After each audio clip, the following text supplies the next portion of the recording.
Orayvia, right? Yes. You said everybody says it wrong? Yes, all the time. What do they always say? They're either like Orayvia, Orayvia, or Olivia. Like they always mix it up.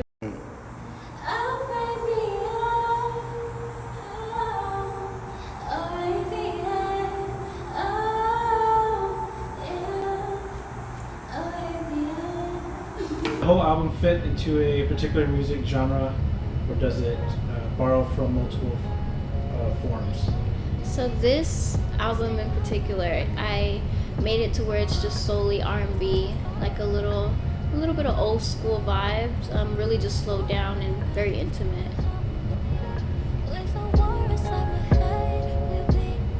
Can you spot key influences?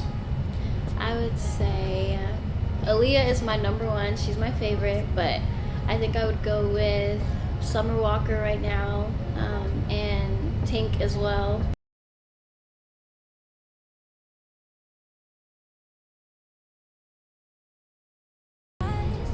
Were you affected emotionally by this music?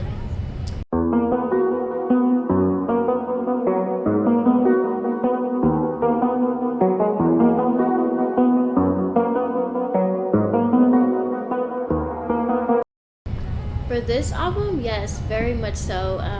This album is pretty much my closure from my past relationship. I went through a lot, and it was very significant and traumatic at the same time in that relationship. So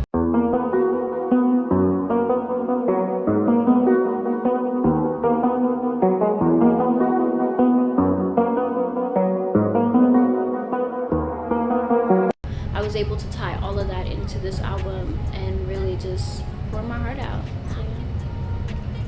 What does this album say about the nature of reality, morality, and humanity?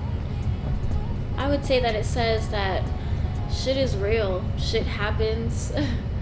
Life happens. We are not in control of anything. I feel like this album goes to show that, you know, you can go from a really high to a really low very quickly. I feel like this album is really raw, and it's just real. That's why I have it unmixed and unmastered, because I just want you guys to hear like my raw emotion as I was recording it, because I feel like a lot of the times if I try to re-record a certain song or try to make it better, I can't, because I have to have been in that same like moment or mode that I was in before, and sometimes you just can't get it back. So it's real. What does your album cover mean? My album cover, it's called It's Complicated. I tried to come up with so many different names, and really It's Complicated fit it. The whole concept of the album cover is a heart, and it's like a real and raw heart, a picture of one. And it has like, I would say like these bubbles like around it, just to kind of show like there was a glossy side to the heart, but then now there's also a dark side to it. And the heart is pretty much like cut open to show like, you know, I'm broken, like my heart is broken. So it's just complicated. What did you learn from your last album? Oh, my baby album. That album was my love language. And that one was, man, that's actually a really good question. What did I learn from that album? Honestly, I would say that my actual love language has changed from my love language, the album. I feel like that album really opened me up to exploring new things when it came to like my love languages deep down inside. Also my voice, the way that I write. I feel like that album really set a tone for me to really just kind of figure out what I want to do when it comes to my love life. What do you want people to take from this album? The main thing I want people to take is just, it's real and it's raw. I know I've had a lot of people tell me like, you know, your life seems so amazing and you're doing all of these things and that, and you're dabbling in X, Y, and Z. And I'm like, you know, like my favorite quote is, a lot of people love people when they're blooming and their roses are full, but no one's there whenever their thorns are showing. And I feel like a lot of people fail to realize, like, you can't just have pure happiness. Like, you're gonna have that sadness, and that's gonna help make your happiness even more fulfilling once you get through it. So I want people to take from this that I'm human. You know, I'm a complicated person. I'm complex. I have my flaws, but I also have my beautiful spots in me as well. You know, I'm a flower that continues to bloom, continues to have thorns, and just vice versa. So I'm gonna go to writing process. Can you tell us about your creative writing process? My writing process has always stayed the same. I've only changed it a few times, just kind of depending on like if I'm collaborating with someone or if I just want to challenge myself. But really, let me first start off by saying I'm a writer. Like, I always grew up like poetry is music is poetry, thanks to my mom. So I feel like for me, a lot of people, I guess, like find the beat first and then write, but I'm able to just write. But I think it's like versatile. I'm able to find the beat as well and then continue to write. But if I'm going through something and I want to portray what I'm going through or explain it or in any type of way, I'll just start listening to different beats that fit that vibe, or I'll type in a certain artist that, you know, I'm trying to sound similar to music-wise, and yeah, I just start writing. It's like writing an essay for me, and then I just formulate it from verse to chorus to bridge to hook, all that good stuff. So over time, your music has evolved. How's that? My music has evolved so much. I currently have over 500 songs in my vault, and I keep telling myself to go back because I have really good old music that, you know what they say, like what's old to us is new to somebody else, and that's true entirely. But I feel like my music has evolved in the way that I'm able to do so many different genres, whether that's alternative, punk rock, you know, R&B, hip hop, pop, you know. So I feel like it's evolved with me because of the experiences, and whether that's emotionally, mentally, or physically, the things that I've been through. So it's just kind of grew with me in a way. That being said, what's one of the hardest songs you've written on this album? Why? On this album, I would have to say Better Left Unsaid. And honestly, They Still Bleed. That's a tough one because those two were actually my really hardest to write, because I feel like I was crying while I was recording it. So it was just like a really like heartfelt, emotional like moment for me that I don't think I would ever be able to recreate if I ever re-recorded it. I feel like those two songs, yeah, they're my hardest because it was during a time in my life that, like I said before, I was going through something very significant and traumatic at the same time. So, yeah. How long did it take you to make this album? Honestly, it took me about 2 hours. I wrote all of the songs, like I was going through it that day, and and I just sat down, I was just looking at beats. Somehow, by the grace of all energies in the sky, I found the beats that like literally just made me feel what I needed to feel in that moment, and I was able to just get the entire album done. And I went back and forth because I was gonna make the album longer, but I just kind of like figured out I would just do a small, soft, flowing R&B album with just real and rawness. And yeah, I'm pretty quick when it comes to writing music. I feel like, I know people say, you know, take your time, go back, revise, re-edit.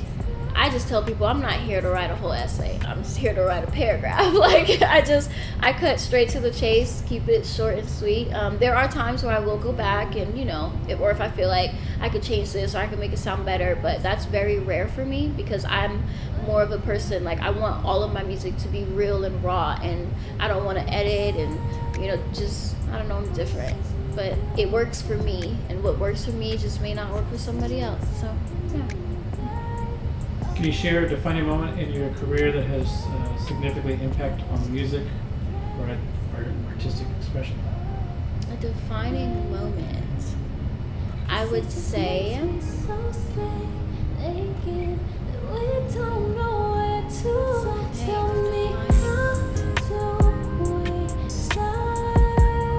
I'm like a defining moment, like good or bad. Like, Something that impacted the music, like something that like you took from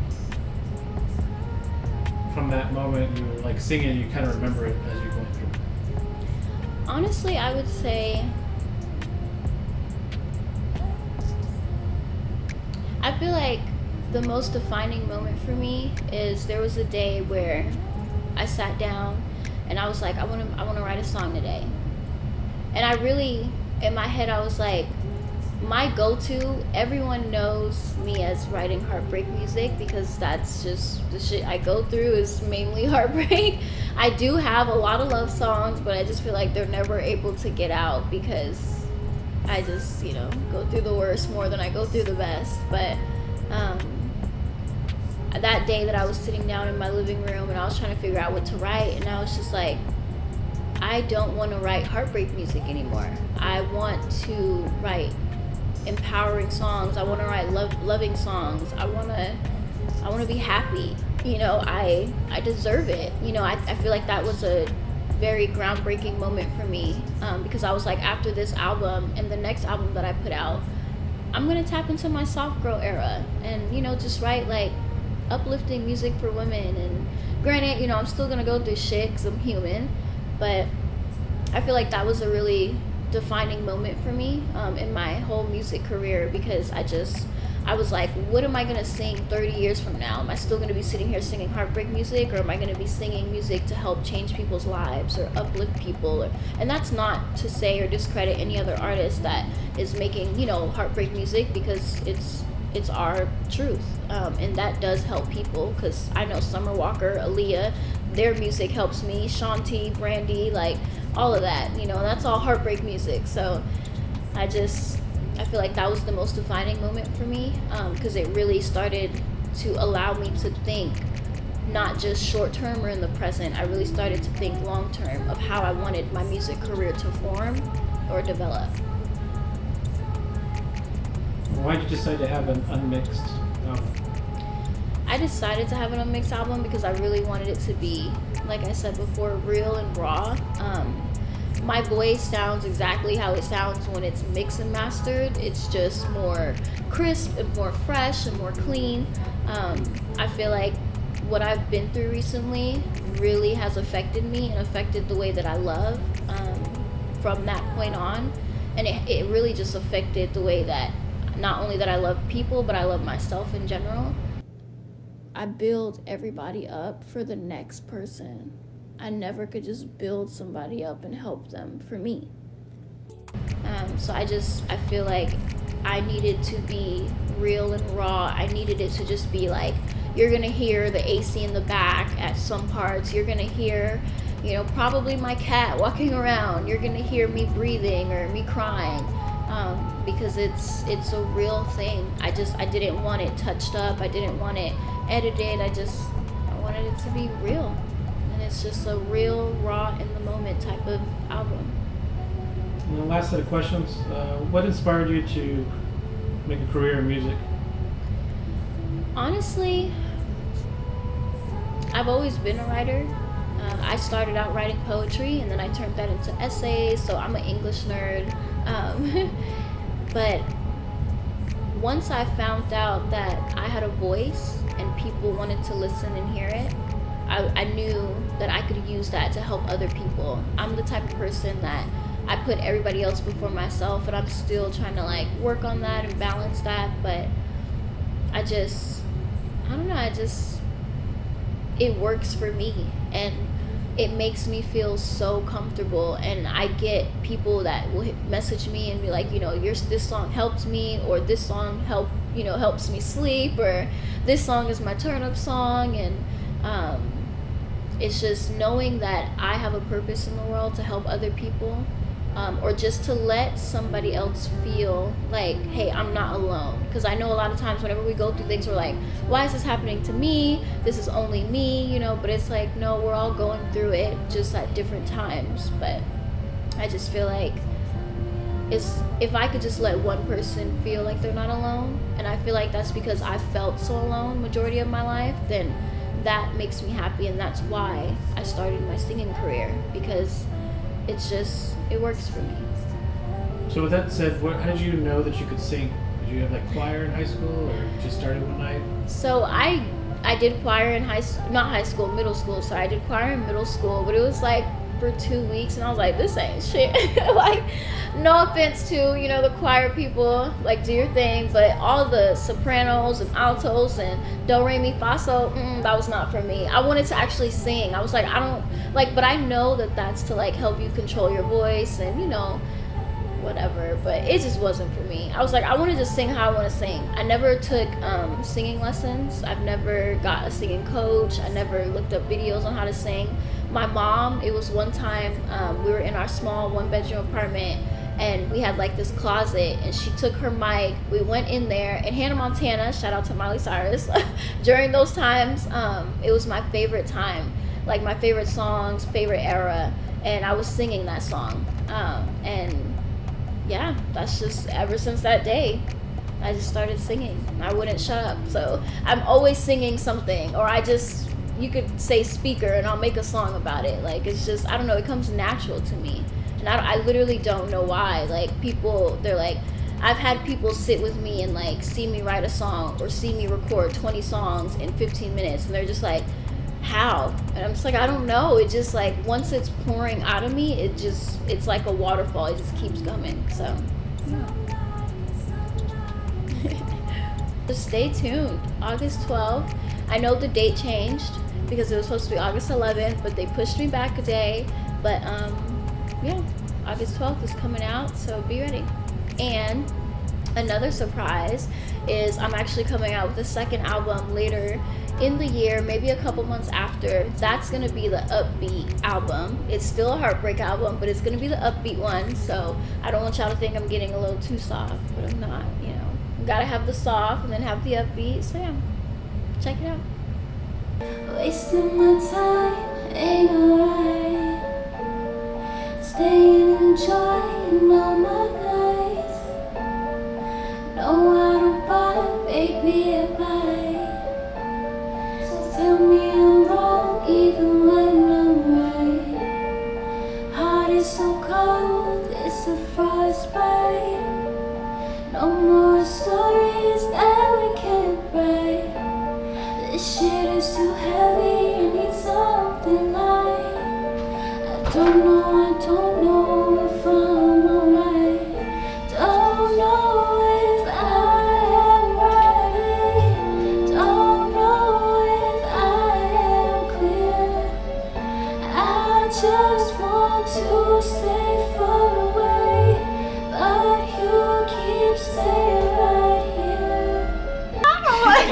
I never do that in front of people. That's crazy. What are you talking about? You do it in front of, don't you, live audience? I know, but like, I don't know. It's just like, I feel like, okay, that's what I was telling my friend. I was like, because they're like, well, because I told them, I was like, I don't really like doing local shows. I'd rather do like thousands of people shows. And they're like, why? If you do thousands of people, like, you should be able to handle small amounts of people. And I'm like, when it's smaller, it's so much more intimate. And I feel like everyone's just like focused on me. When it's a large crowd, half of the people are talking on their phone, you know, but then there's still people that's paying attention. But I don't know, it's just like weird. And I just get so like nervous. But I live to do like small, intimate like crowds. Like, I want that like backdrop, the lights, I want that spotlight. I want to just be so intimate with my audience and just be real and raw. That's probably what I should have called the album. Real and, dang it. The next one, right? Next one, yep. The next one's gonna be real and raw. Yup. I know that's right. Y'all heard it here, folks.